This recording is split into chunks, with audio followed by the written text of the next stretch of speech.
prípravných prác sa začalo so spracovaním pôdy vo forme podmietok a rovnako prebiehalo aj zapravenie organických hnojív. Medzi tie patria aj materiály, ktoré sú vedľajšími produktami pri chove dobytka, ošípaných alebo bioplynových staniciach a v závere produkcie skončia v koncových skladoch.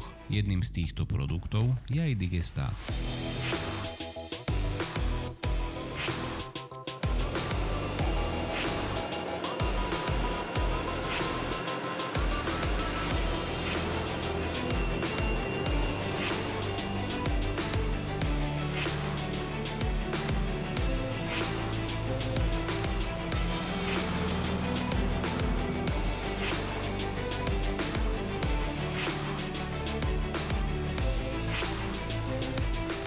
Súprava, ktorá pozostávala z traktora John Deere s označením 8320R a tandémovej cisterny Samson PG220 spolu s diskovým aplikátorom Volmer zapravenie digestátu realizovala. Pri aplikácii digestátu je potrebné, aby bol zabezpečený prísun materiálu, ktorý je následne aplikovaný do pôdy.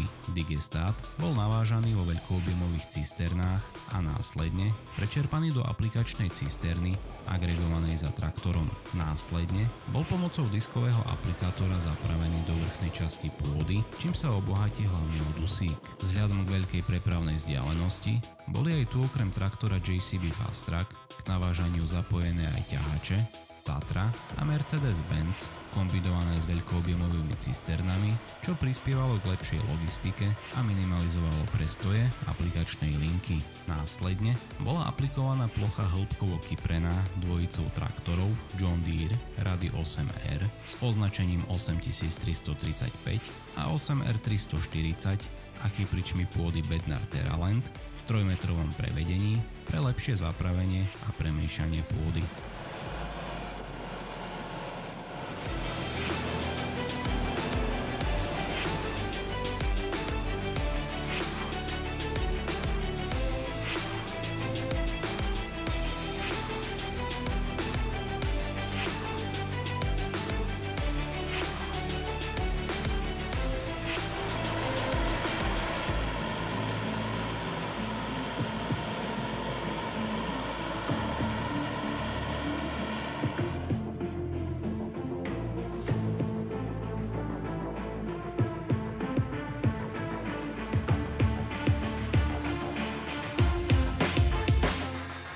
Pri kyprení pôdy sa ukázala aj táto demo súprava, ktorá pozostávala z traktora John Deere z modelovej rady R s označením 9R540 a kypriča pôdy Bednar Phoenix FO5004 Profi s pracovným záberom 5,2 metra.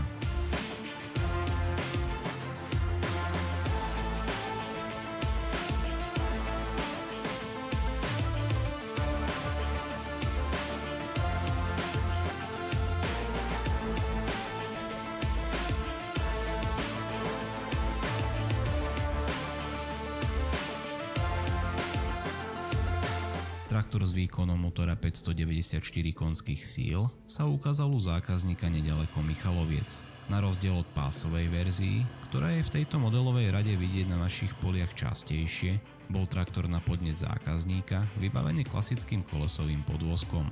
Kypričom agregovaným za traktorom bola pôda spracovaná na úrovni 30 cm, pričom sa počas jedného prejazdu prevzdušní a premieša so zvyškami rastlín a iným organickým materiálom. Kyprením sa zlepšuje aj zadržiavanie vlahy v pôde a prispieva aj k lepšiemu rozvoju koreňového systému rastlín. Počas ukážky stroja tu pôda bola hĺbkovo spracovaná pred založením porastov repky kapustovej.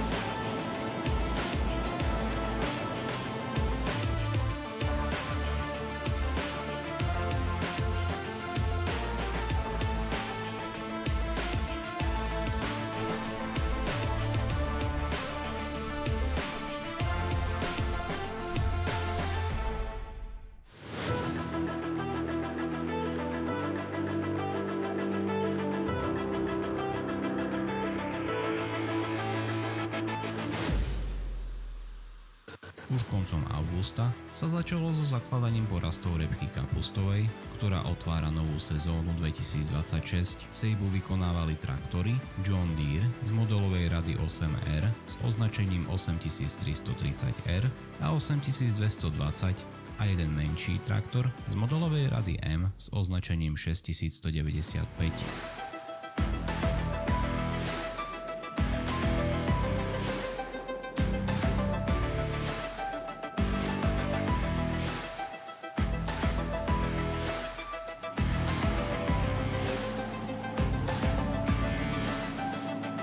Trojica traktorov bola agregovaná so sejačkami Bederstadt z modelovej rady Rapid 400 v 4-metrovom prevedení, ktoré sú primárne určené na hustosiaté plodiny. Počasie, ktoré prinieslo koncom mesiaca žiadané zrážky, vytvorilo ideálne podmienky na zakladanie porastov dopredom pripravenej pôdy, ktorá bola spracovaná tak, aby sa vytvorilo osivové lôžko.